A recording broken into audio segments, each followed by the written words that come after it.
তৃণমূলের ঘাঁটি জঙ্গিপুরে বিজেপির হয়ে লড়াই করছেন ধনঞ্জয় ঘোষ। প্রচারে তৃণমূলের বিরুদ্ধে কোন কোন ইস্যু সামনে রাখছেন, ভোটে জিতলে এলাকার উন্নয়ন কি কি করবেন, সবকিছুই জানালেন রিপাবলিক বাংলাকে।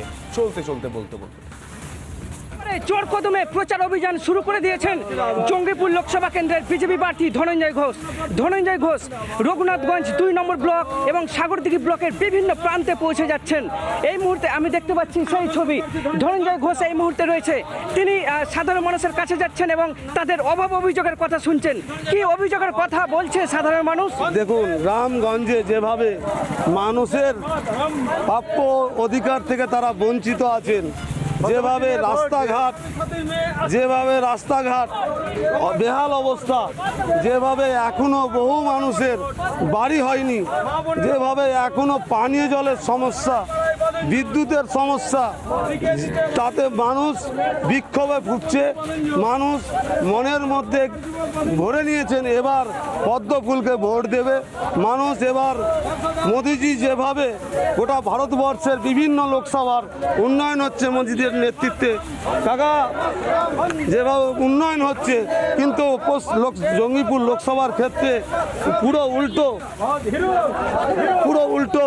কেননা এই জঙ্গিপুর লোকসভা দীর্ঘদিন সিপিএম, কংগ্রেস, টিএমসি শাসন করেছেন। বারবার এখানকার মানুষ সিপিএমকে জিতিয়েছেন, কংগ্রেসকে জিতিয়েছেন, বড় আশা নিয়ে তৃণমূলকে জিতিয়েছিলেন। তৃণমূলও একই রকম বঞ্চনা করেছেন, বিশ্বাসঘাতকতা করেছেন। তাই তো এবার মানুষ তৃণমূলকে একটাও ভোট দেবে না। বিজেপি প্রার্থী ধনঞ্জয় ঘোষ জোর গলায় দাবি করছেন যে এবারে এই জঙ্গিপুর লোকসভা কেন্দ্রটি বিজেপির দখলে যাবে। মুর্শিদাবাদ থেকে সৌমিত্র দাস, রিপাবলিক বাংলা।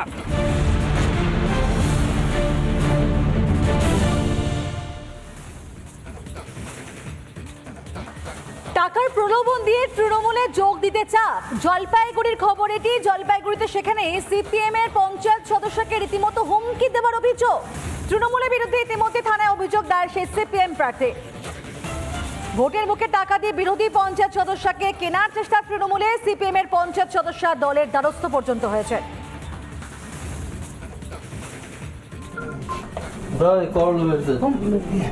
মানুষ মাত্র তো বলবে না, ঠিক আছে, আপনি গুনলে সেটাই হবে। ভুল হলে আকারটা ভুল হতে পারে।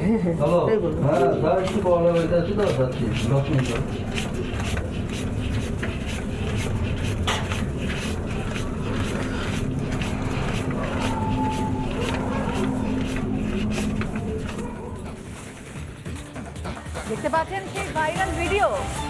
চা বাগানে আমাদের যে পঞ্চায়েত আছেন তার বাড়িতে রীতিমতো কয়েকদিন ধরে তৃণমূলী গুন্ডারা সেট করে যাচ্ছে।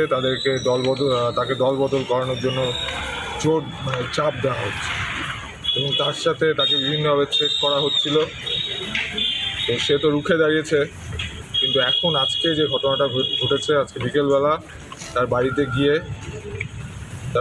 বাড়ির লোককে থ্রেট করা হয়েছে এবং সেখানে তাকে জয়েন করার জন্য বা আরও তাকে যাতে জয়েন করানো হয় সেজন্য তাকে থ্রেট করা হচ্ছে এবং তার কাছে এবং শেষে তারা আসার সময় কিছু পরিমাণ টাকা তাদের বাড়ির সামনে ছুড়ে দিয়ে গেছে। আর এই মুহূর্তে এত পরিমাণ টাকা, জনগণের থেকে লুট করা কালো টাকা, এত পরিমাণ টাকা জলপাইগুড়ির বুকে ঢুকছে কোন দিক? যে সময় প্রশাসনিক প্রধানরা জলপাইগুড়িতে আসছেন তারপর পরে এরকম ঘটনা ঘটছে, খুবই উদ্বেগজনক ব্যাপার। দিক থেকে পিছিয়ে পড়া, সামাজিক দিক থেকেও যে অংশের মানুষকে সবচেয়ে বেশি সুরক্ষা দেওয়া প্রয়োজন সরকারের, এরা লাল ঝান্ডা ধরে সুরক্ষিত ছিল। কিন্তু প্রধানমন্ত্রী আর মুখ্যমন্ত্রী জলপাইগুড়িতে আসার পর আক্রমণটা আসলো কিন্তু এই আমাদের আদিবাসী পরিবারের পঞ্চায়েত সদস্যর প্রতি। তাকে টাকা দিয়ে আজকে কিনতে গিয়েছিল।